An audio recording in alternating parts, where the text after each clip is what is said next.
কুটির থেকে বেরিয়ে গডফ্রেকে দাঁড়িয়ে থাকতে দেখলেন ডাক্তার। অবাক হয়ে গেলেন তিনি। এখানে তুমি কি করছো? বাড়ি চলো। মহিলা মহিলা কেমন আছে? ঢোক গিলে প্রশ্ন করল গডফ্রে। মারা গেছে আমি আসার আগেই। কিছুই করতে পারলাম না। মহিলা বয়স্কা? না না, একদম অল্প বয়সী। দেখে মনে হলো গরিব ঘরের, তবে আঙ্গুলে বিয়ের আংটি রয়েছে। মহিলাকে একবার দেখতে চাই, ডাক্তারকে বলল গডফ্রে। তারপর বলল, আপনি এগোন, আমি আসছি।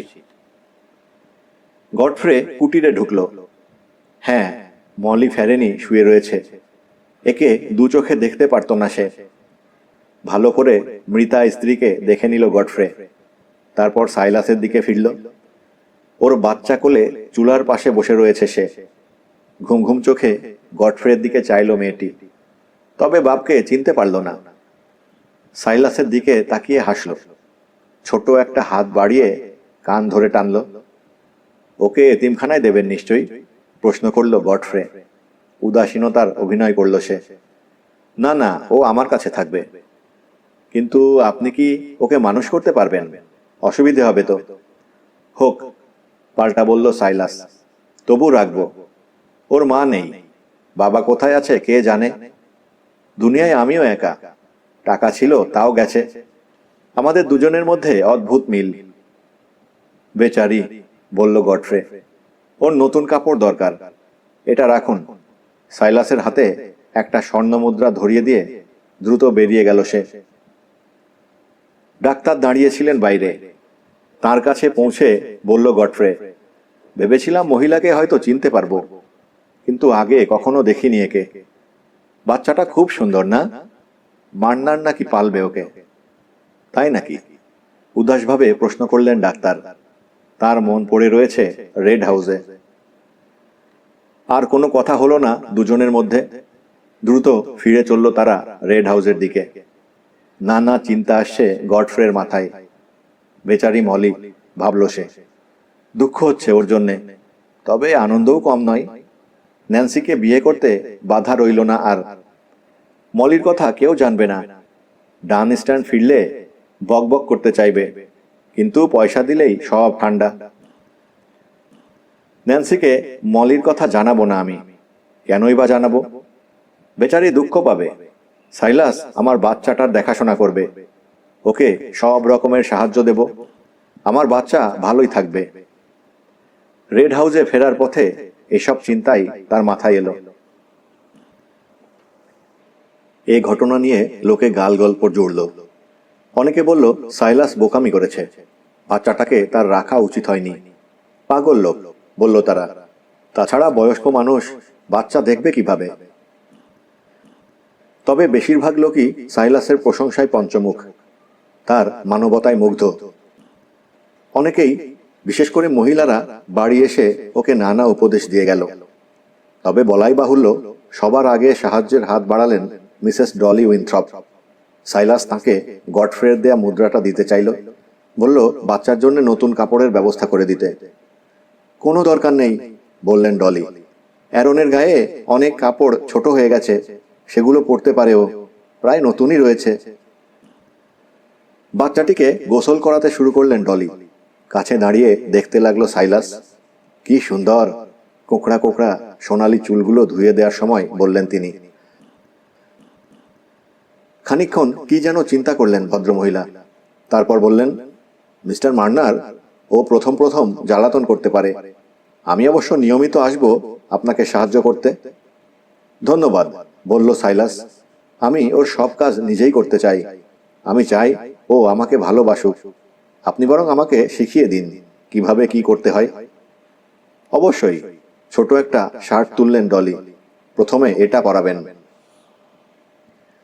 বাচ্চার ওপর ঝুঁকে পড়ল সাইলাস, ভালো করে দেখে নেয়ার জন্যে। ওর দিকে ছোট্ট হাত বাড়িয়ে দিল মেয়েটি। চুমু খেলো গালে। দেখেছেন? প্রায় চেঁচিয়ে উঠলেন ডলি। চিনে ফেলেছে আপনাকে, ভালোবেসে ফেলেছে। আপনি ওকে কোলে নিয়ে নিজেই কাপড় পরিয়ে দিন। সাইলাস ওকে হাঁটুতে বসালো। ডলির সাহায্য নিয়ে বাচ্চাকে কাপড় পরালো। শিশুটির জন্য ভালোবাসায় বুক ভরে উঠেছে তার। হ্যাঁ, এই ভালোবাসার কাছে টাকা পয়সা কিছুই না, নস্যি। হঠাৎ নিজেকে অসম্ভব সুখী বলে মনে হলো তার। এত সুখ জীবনে পায়নি সে। এই অনুভূতির কোনো তুলনা নেই। খুব সহজ না? সাইলাস বাচ্চার পোশাক পরানোর পর জিজ্ঞেস করলেন ডলি। ও কিন্তু মাঝে মধ্যে দুষ্টুমি করবে, এদিক সেদিক পালাবে। আমি তো চিনি বাচ্চাদের, আস্ত বানর এক একটা। এক মুহূর্ত ভাবলো সাইলাস, ওকে তাঁত যন্ত্রের সঙ্গে বেঁধে রাখবো, যাতে পালাতে না পারে। লম্বা নরম একটা কাপড় জোগাড় করতে হবে, সর্বক্ষণ নজরবন্দি থাকবে তখন। তা করতে পারেন, বললেন ডলি। অ্যারনের ছোট চেয়ারটা এনে দেব, তাতে বসে থাকবে ও। ইস, ও যদি আমার মেয়ে হতো। ও আমার, দ্রুত বলে উঠল সাইলাস। তা তো অবশ্যই, তবে ওর কিন্তু অনেক কিছু শিখতে হবে। ওকে গির্জায় নিয়ে যাবেন, প্রার্থনা করতে শেখাবেন। আমার অ্যারন যা সুন্দর করে প্রার্থনা করে, আমার তো মনে হয় যেন পাদ্রী প্রার্থনা করছেন। ভদ্রমহিলার কথাগুলো বিশেষ সন্তুষ্ট করতে পারল না সাইলাসকে।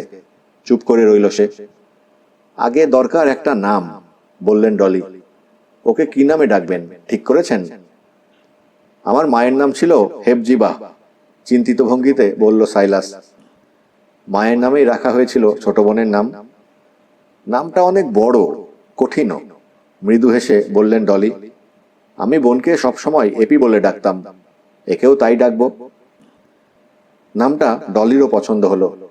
বাচ্চাকে নিয়ে গির্জায় গেল সাইলাস। যাজক ওর নাম রাখলেন এপি। নতুন জীবন শুরু করলো সাইলাস, সুখী জীবন। ধীরে ধীরে বেড়ে উঠতে লাগলো এপি। সর্বক্ষণ হাসি লেগেই রয়েছে তার মুখে। জিভের ডগায় হাজারো প্রশ্ন, সেগুলোর জবাব দিতে দিতে সাইলাস হয়রান। এপিকে নিয়ে বেড়াতে বেরোয় সাইলাস। ওর জন্যে ফুল কুড়িয়ে আনে এপি। ওকে বাবা বলে ডাকে।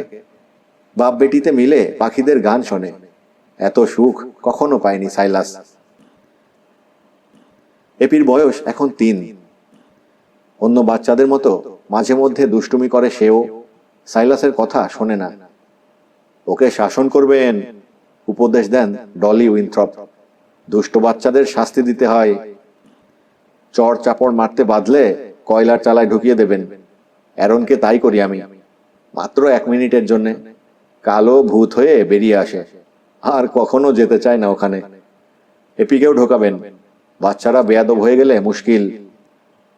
তা ঠিক, ভাবলো সাইলাস, কিন্তু এপিকে কিছুতেই কষ্ট দিতে পারবো না আমি, কিছুতেই না।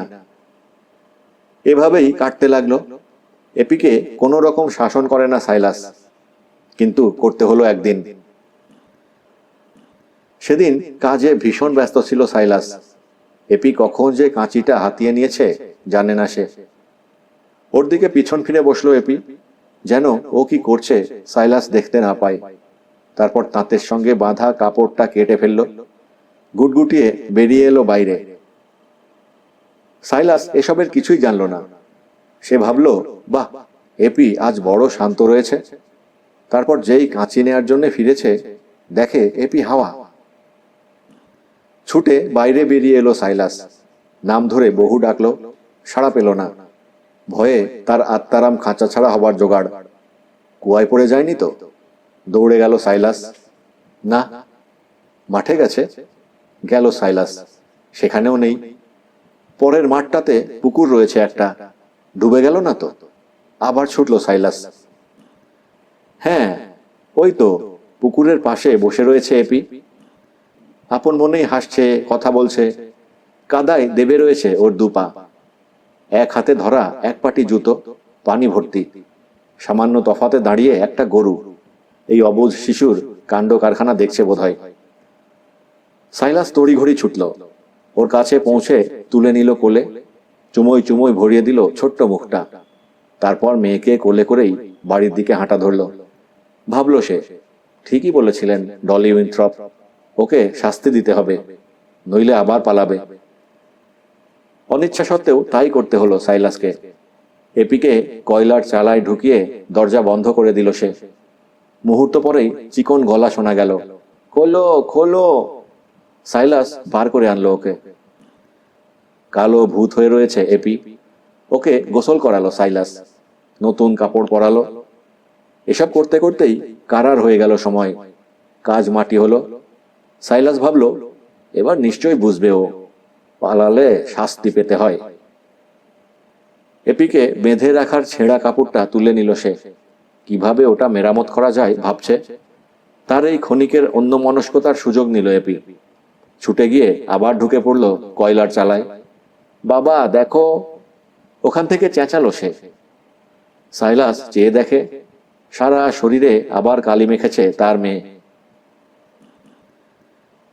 ওতে কাজ হয়নি।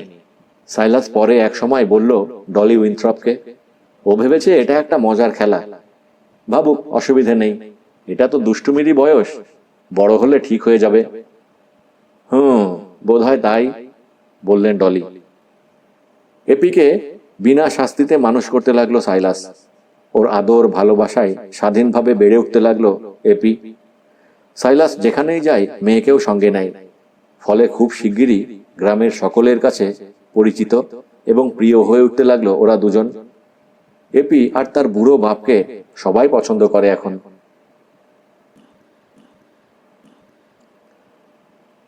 পেরিয়ে গেল 16টি বছর। শরতের এক উজ্জ্বল সকাল, রবিবার। গির্জার ঘণ্টাধ্বনি শোনা যাচ্ছে। গ্রামের লোক বেরিয়ে আসছে প্রার্থনা শেষে। 42 বছর বয়সের এক লোকও রয়েছে তাদের সঙ্গে, লম্বা, মাথায় সুন্দর চুল। এই লোক হচ্ছে গডফ্রে কাস। তার পাশে রয়েছে এক মহিলা, ন্যান্সি, তার স্ত্রী। স্কোয়ার কাস মারা গেছেন, তবে ন্যান্সির বাবা মা বেঁচে রয়েছেন। ডানস্টান আজও নিখোঁজ। এপিকে পাওয়ার পর থেকে নিয়মিত গির্জায় আসে সে। সাইলাস মার্নারও রয়েছে সকলের সঙ্গে।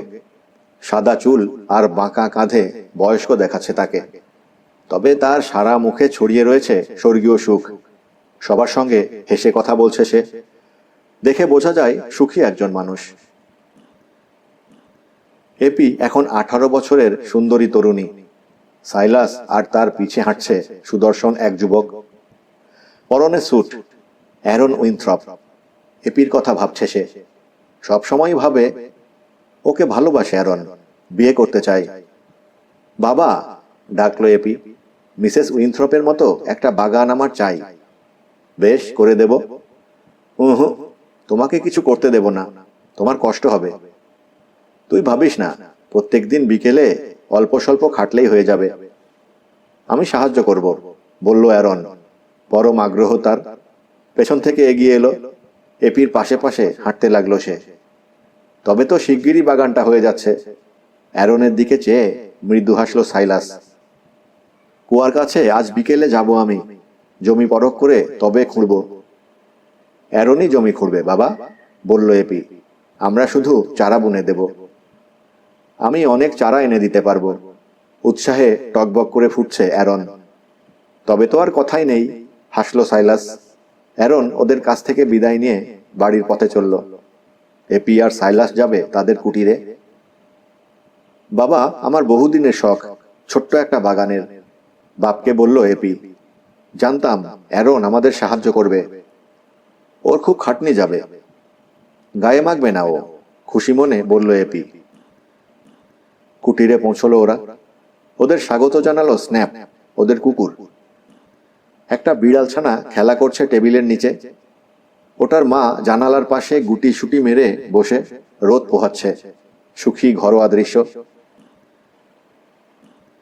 কুটিরের সর্বত্র এক মহিলার যত্নের ছোঁয়া। সবকিছু ঝকঝকে তকতকে পরিষ্কার।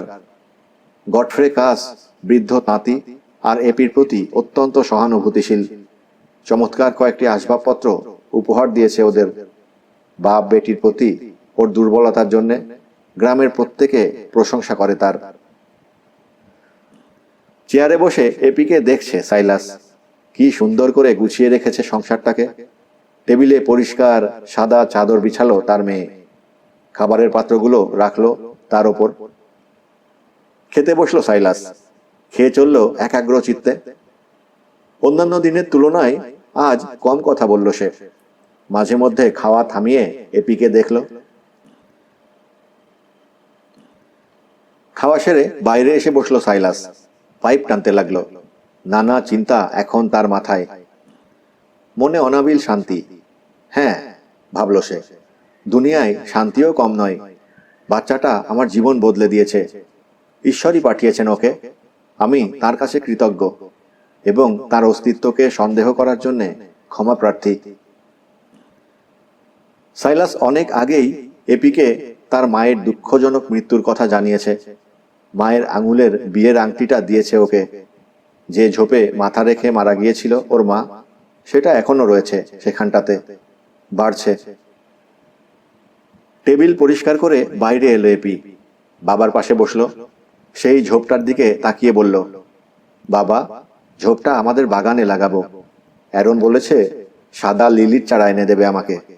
ওটাকে ঘিরে চারাগুলো লাগাবো। ঠিকই বলেছিস মা, ঝোপটা বাগানে লাগিয়ে ওটার চারপাশে দেয়াল তুলে দেব। অ্যারনই করে দেবে কাজটা। কুয়ার কাছে অনেক পাথর পড়ে রয়েছে, ছোটগুলো আমরা আনবো আর বড়গুলো আনবে অ্যারন। এই বলে পাথর কুড়িয়ে আনতে ছুটল এপি। হঠাৎ থমকে দাঁড়ালো সে, বিস্ময়ে চেঁচিয়ে উঠল, বাবা দেখে যাও, পানি একদম নেমে গেছে। গতকালই তো ভরা দেখলাম। ওর কাছে এগিয়ে এলো সাইলাস, ওকে বুঝিয়ে বলল, জমিটা স্যাঁতসেঁতে। মিস্টার কাসের লোকেরা গর্ত খুঁজছে পানি বার করে দেওয়ার জন্যে।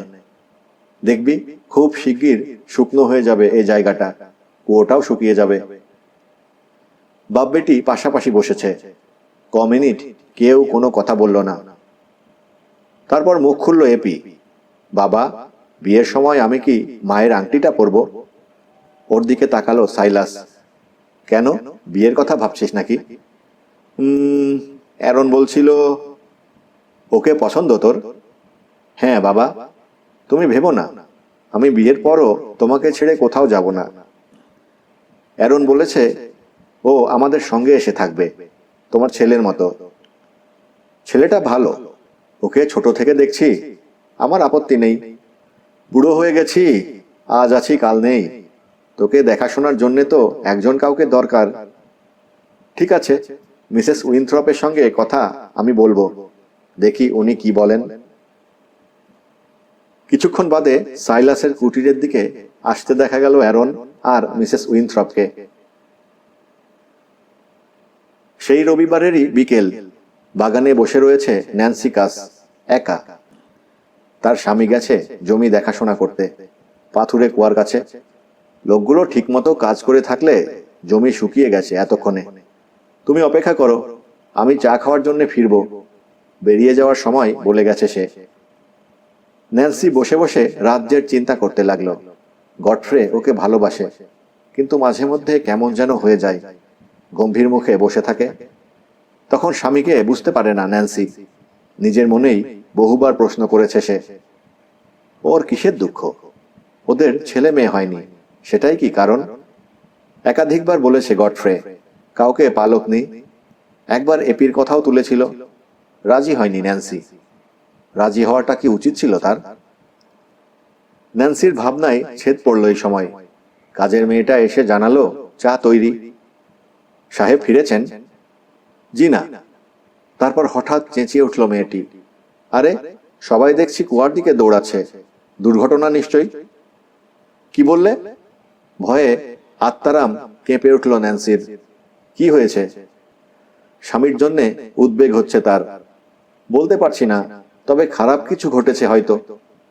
পরিস্থিতি হালকা করার চেষ্টা করলো ন্যান্সি। মিস্টার স্নেলের ষাঁড়টা হয়তো ছুটে গেছে আবার, তাই এত ছোটাছুটি। কাউকে গুঁতিয়ে দিয়েছে হয়তো। ন্যান্সি ভয় পেয়ে গেল। গডফ্রে কোথায়? এত দেরি করছে কেন?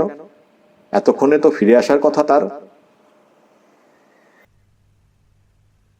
সামনের জানালায় ছুটে গেল সে। রাস্তা ফাঁকা, কেউ নেই। খামোকা ভাবছি আমি, নিজের মনকে প্রবোধ দিল ও। কিন্তু শান্তি পেল না। ইতিমধ্যে পেরিয়ে গেছে অনেকক্ষণ, গডফ্রে এখনো ফেরেনি। উদ্বিগ্ন ন্যান্সি দাঁড়িয়ে আছে জানালায়। এ সময় ঘরে ঢুকলো গডফ্রে। এসেছো? আমি তো ভয়েই মরি। থেমে গেল ন্যান্সি। ফ্যাকাশে হয়ে গেছে গডফ্রের মুখ। কাঁপা হাতে হ্যাটটা খুলে রাখলো সে। ধপ করে বসে পড়ল চেয়ারে। মাথা নুয়ে পড়েছে বুকের কাছে। কি হয়েছে তোমার?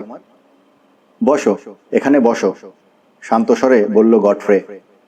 আঙুল দিয়ে উল্টো দিকের চেয়ারটা দেখালো। ভয়ানক ব্যাপার ঘটে গেছে। কি হয়েছে খুলে বলো। ডান, ওর কঙ্কাল পাওয়া গেছে পাথুরে কুয়াটার নিচে। দুটো পাথরের মাঝখানে পড়েছিল। শুকিয়ে গেছে কুয়াটা। ওর ঘড়ি আর আমার চাবুক শুদ্ধ উদ্ধার করা হয়েছে কঙ্কাল। এক মুহূর্তের জন্য থামল গডফ্রে। ও কি আত্মহত্যা করেছে? মনে হয় না, খুব সম্ভব মাতাল অবস্থায় পড়ে গেছে। ওহ ন্যান্সি, ওই সেই চোর, সাইলাসের টাকা ওই চুরি করেছিল। সে টাকাও পাওয়া গেছে কুয়ার ভিতর। হতবাক হয়ে গেছে ন্যান্সি। প্রাথমিক বিস্ময় কাটিয়ে উঠে স্বামীকে সান্ত্বনা দিল সে। তুমি মন খারাপ করো না গডফ্রে, আমি তোমার পাশে আছি। আরো কথা আছে ন্যান্সি, বলে চলল গডফ্রে। শুনলে কষ্ট পাবে তুমি, কিন্তু আমাকে বলতেই হবে আজ। দেখলাম পাপ কোনোদিন চাপা থাকে না, অপরাধীকে ধরা পড়তেই হয়। মাথা নিচু করে কিছুক্ষণ বসে রইল গডফ্রে। তারপর ন্যান্সির দিকে তাকিয়ে বলতে শুরু করল। ন্যান্সি, তোমার কাছ থেকে একটা সত্যি লুকিয়ে রেখেছিলাম এতদিন, আজ বলছি। এপির মায়ের কথা মনে আছে, যার মৃতদেহ তুষারে পড়েছিল? সেই মহিলা আমার স্ত্রী। এপি আমারই মেয়ে। অন্যদিকে মুখ ফেরালো ন্যান্সি। ন্যান্সি, আমাকে মাফ করবে না? আমাকে আগে বলনি কেন? বললে তুমি যদি আমাকে বিয়ে না করো, সেই ভয়ে বলিনি। উফ গডফ্রে, আগে যদি জানতাম এপি তোমার মেয়ে, তবে নিজের কাছে এনে রাখতাম ওকে আপন মেয়ের মতো। সেটা এখনো সম্ভব, আমরা ওকে পোষ্য নিতে পারি। এত সহজ নয়, ভুলে যেও না ওর বয়স এখন 18। অন্য জায়গায় অন্যভাবে মানুষ হয়েছে সে। ওকে নিতে আমার কোনো আপত্তি নেই, কিন্তু ও কি রাজি হবে? আজ রাতে ওদের বাসায় চলো না যাই, বলল গডফ্রে।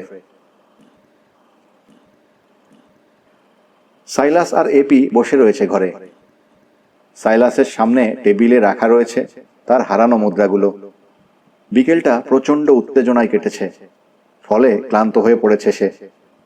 জানিস মা, এপিকে বলল সে, তুই আসার আগে এই মুদ্রাগুলো ছিল আমার নয়নের মণি।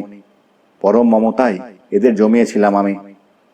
তারপর তুই এলি, আমার জীবনের ধারা পাল্টে দিলি, আমাকে নতুন করে বাঁচতে শেখালি।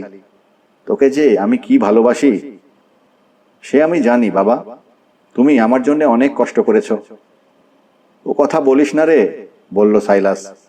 তারপর চুপ করে গেল সে। চিন্তিত মুখে বলল, টাকাগুলো এখন তোর দরকার, সেজন্যই সময় মতো ফিরে পেয়েছি এগুলো। ঈশ্বরই ফিরিয়ে দিয়েছেন, সত্যি কোনো তুলনা নেই তার। এ সময় দরজায় টোকা পড়ল। এপি উঠে গিয়ে দরজাটা খুলে দিল। মিস্টার এবং মিসেস কাস এসেছেন। তাদেরকে অভ্যর্থনা জানালো এপি। দুটো চেয়ার এগিয়ে দিল বসার জন্যে। তারপর সাইলাসের পাশে গিয়ে দাঁড়ালো। আমার ভাইয়ের অপকর্মের জন্যে লজ্জায় আমার মাথা হেঁট হয়ে গেছে। আমি যে কোন মুখে আপনার সঙ্গে কথা বলবো। আমি ভাইয়ের হয়ে ক্ষমা চাইছি। ওসব কথা থাক না, বলল সাইলাস। আপনার তো কোনো দোষ নেই, আপনি আমাদের জন্য অনেক করেছেন। সাইলাস, আপনার কাছে একটা অনুরোধ করব, রাখবেন? অবাক হলো সাইলাস। তারপর শান্ত স্বরে বলল, বলুন, সম্ভব হলে অবশ্যই রাখব। আমরা এপিকে পালক নিতে চাই। কথা দিচ্ছি ওর কোনো অযত্ন হবে না। আর ও তো এ গ্রামেই থাকবে। যখন ইচ্ছে এসে আপনার সঙ্গে দেখা করে যাবে। ওকে সত্যিকারের মানুষ হিসেবে গড়ে তুলব আমি। কালো হয়ে গেল সাইলাসের মুখ। অনেকক্ষণ কোনো কথা বলতে পারল না সে। এপিকে হারানোর কথা ভাবতেই পারে না ও এখন। গডফ্রে কাস এমন অনুরোধ করবে তার স্বপ্নেও ভাবেনি সাইলাস। বাপের কাঁধে হাত রাখলো এপি। মেয়ের স্পর্শে নিজেকে অনেকখানি ফিরে পেল সাইলাস। দুর্বল কণ্ঠে জিজ্ঞেস করল, এপি, তুই কি আমাকে ছেড়ে যাবি? বাবার অন্তরের ব্যথা বুঝতে পারল এপি। গডফ্রের দিকে ক্রুদ্ধ দৃষ্টি হানল সে। ঠান্ডা গলায় বলল, আপনাকে অনেক ধন্যবাদ স্যার, কিন্তু আমি আমার বাবাকে ছেড়ে দুনিয়ার কোথাও যাব না। আমি আপনাদের সত্যিকারের মানুষ হতে চাই না। আমি এখানেই থাকব, এটাই আমার বাড়ি। শেষের দিকে কেঁপে গেল এপির গলা। ওর হাতটা নিজের হাতে তুলে নিল সাইলাস। ন্যান্সির চোখ ছলছল করছে। চুপ করে শুনতে লাগলো সে। গডফ্রে ফিরল সাইলাসের দিকে। শুনুন মিস্টার মার্নার, এপিকে নিয়ে যাওয়ার অধিকার আমার আছে। ও আমার মেয়ে। মলি ফেরেন আমার স্ত্রী ছিল। একথা শুনে তীক্ষ্ণ চিৎকার করে উঠল এপি। কড়া গলায় বলল সাইলাস, একথা 16 বছর আগে বলেননি কেন? তিল তিল করে ওকে গড়ে তুলেছি আমি, আর আজ আপনি এসেছেন ওকে ছিনিয়ে নিতে? এতদিন কোথায় ছিলেন? আপনি আমাকে খুন করতে এসেছেন। ও আমার মেয়ে, ওর ওপর কোনো অধিকার নেই আপনার। গডফ্রে এবার এপির দিকে ফিরল। মান্নার তোমাকে বাপের স্নেহে মানুষ করেছেন, এ কথা সত্যি।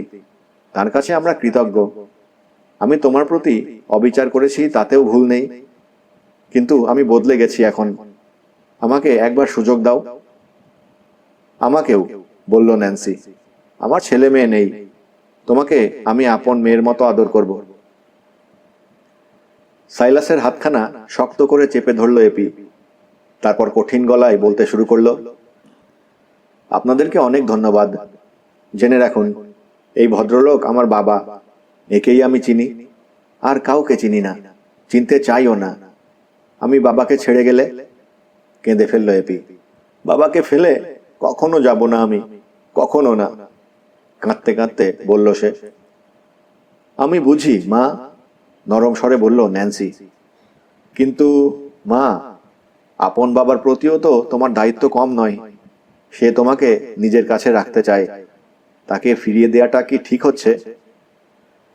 সাইলাস মার্নার আমার আপন বাবা, পাল্টা বলল এপি। আমি সব সময় চেয়েছি ছোট্ট একটা বাসা, যেখানে বাবা থাকবেন, আমি থাকবো, বিয়ে করব যাকে, সেও আমাদের সঙ্গে এসে থাকবে, বাবাকে ভালোবাসবে, তার দেখাশোনা করবে। বাবার কাঁধে মুখ গুজে কেঁদে ফেলল এপি। হতাশ চোখে স্ত্রীর দিকে চাইল গডফ্রে। তার আশা নিভে গেছে। চলো ফিরে যাই, বলল সে। নিঃশব্দে বেরিয়ে এলো ওরা ঘর ছেড়ে। হাঁটা ধরল রেড হাউসের দিকে। মুখে কোনো কথা নেই।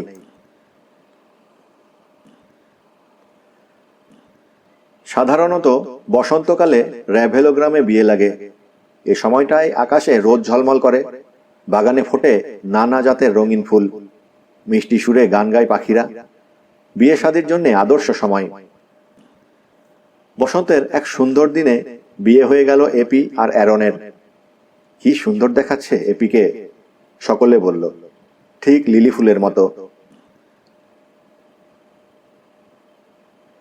বিয়ের দিন ন্যান্সি কাছের দেয়া পোশাক পরল এপি। সাদা পোশাকে বড় পবিত্র দেখাচ্ছে ওকে। বাবা, গির্জায় ঢোকার মুখে ফিসফিসিয়ে বলল সে, আমি তোমাকে ছেড়ে যাচ্ছি না, তোমার জন্যে একটা ছেলের ব্যবস্থা করছি কেবল। বিয়ের পর সারা গ্রামটা ঘুরে বেড়ালো এপি। এক হাতে জড়িয়ে ধরেছে বাবার হাত। ওর পাশে রয়েছে অ্যারন, গর্বিত। মিসেস ডলি উইন্থ্রপও রয়েছেন। বিয়ের খানাপিনা হবে রেইনবো সরাইখানায়। ওখানে যেতে হলে পেরোতে হয় রেড হাউস। পেরোলো ওরা। বাসার সামনে দাঁড়িয়ে রয়েছে ন্যান্সি, তার বোন আর বাবা। গডফ্রেও রয়েছে। বরকনের দিকে হাত নাড়ল ওরা। এরাও প্রত্যুত্তর দিল। এলাহি কাণ্ড হলো সরাইখানায়। বিপুল খাবার দাবারের আয়োজন করা হয়েছে। লোকে পেট পুরে খেলো, প্রাণ ভরে আশীর্বাদ করলো। তারপর এপি, অ্যারন, সাইলাস আর ডলি উইন্থ্রপ রওনা দিল সাইলাসের কুটিরের দিকে। ওদের বাগানে আজ অসংখ্য ফুল ফুটেছে, ফুলে ফুলে ছেয়ে রয়েছে যেন। এপির মুখে হাসি আর ধরে না। বাবা, দুনিয়ায় আমরাই বোধহয় সবচেয়ে সুখী, তাই না? হ্যাঁ রে। আবেগে সাইলাসের গলা বুঝে এলো। ঝরঝর করে কেঁদে ফেলল সে।